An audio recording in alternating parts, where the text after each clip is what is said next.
Pronto aí, pessoal? Vamos lá? Silêncio da cabeça, presta atenção aqui. Então, como a gente sempre faz uma vez por mês, nós temos, ou trabalhamos na Universidade Religiosa, para conhecer um pouquinho das principais religiões espalhadas ao redor do nosso planeta. E hoje vamos falar de duas das grandes religiões do mundo, duas religiões monoteístas, que acreditam num só Deus, que é o judaísmo e o cristianismo. O judaísmo que é o berço das religiões monoteístas. O judaísmo surgiu do próprio cristianismo de Jesus Cristo e depois do islamismo de Alá, de profeta Maomé.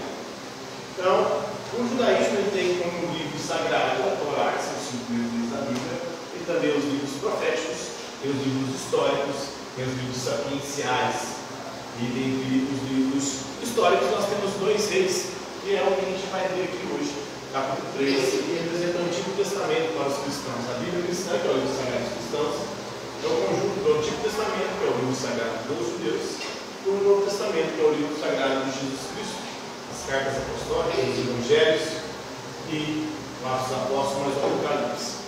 Então, no Antigo Testamento, no segundo livro de Reis, capítulo 13, nós temos o evento da morte de Eliseu.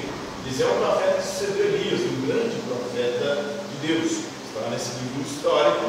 E, segundo a história de Eliseu, já no leito de morte, quando ele estava morrendo, ele instruiu o rei Joás. O rei Joás que governava o reino de Judá naquela época. Depois da morte de Salomão, o reino de Israel foi dividido em 2, né? Então, ele instruiu o rei Joás a lançar uma flecha pela janela. E aí, essa, diz ele, era a flecha da vitória do Senhor, ou da vitória do povo de Deus sobre os sírios. E aí, o Joás foi e fez. Jogou a flecha pela janela, né? Ele diz ao Joás que atire as flechas restantes, mas o rei só faz isso 3 vezes. Segundo algumas versões, ele teria que tragar o resto, jogar o resto das flechas que estavam lá, o japa, mas ele não fez. Em outras versões, ele pega e bate as flechas que restaram no chão só 3 vezes. Ele teria que bater mais vezes. E aí o profeta viu isso, que ele estava fazendo pouco caso, não estava acreditando na profecia de Eliseu. E aí, por não acreditar na profecia de Eliseu, por fazer pouco caso, Deus acaba castigando Joás e o povo de Deus. Aí ele diz que atira, mas só faz 3 vezes, e Eliseu pergunta: por que não atirou 5 ou 6 flechas? Bateu 5 ou 6 vezes no chão? Isso derrotaria completamente os sírios. Agora eles vão vencer só 3 batalhas, mas não vão vencer a guerra, né? Agora eles serão vencidos apenas 3 vezes, e no final o povo de Deus vai acabar perdendo.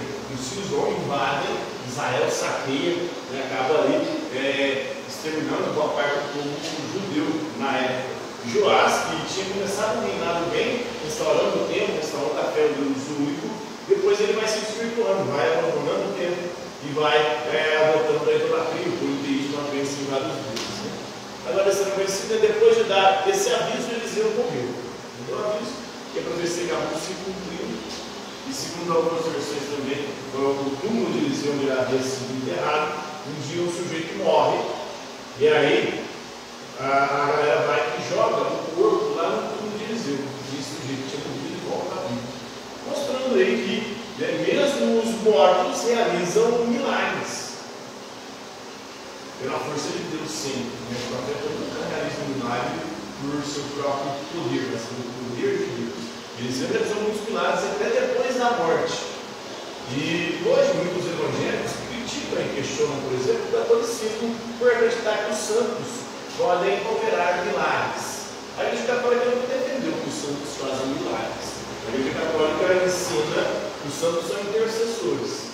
Eles pedem a Deus, pedem a Jesus Cristo, estão em íntima relação, mesmo depois de mortos, com Deus. E por isso podem empreender milagres, assim como Eliseu, morto, acabou ressuscitando o corpo.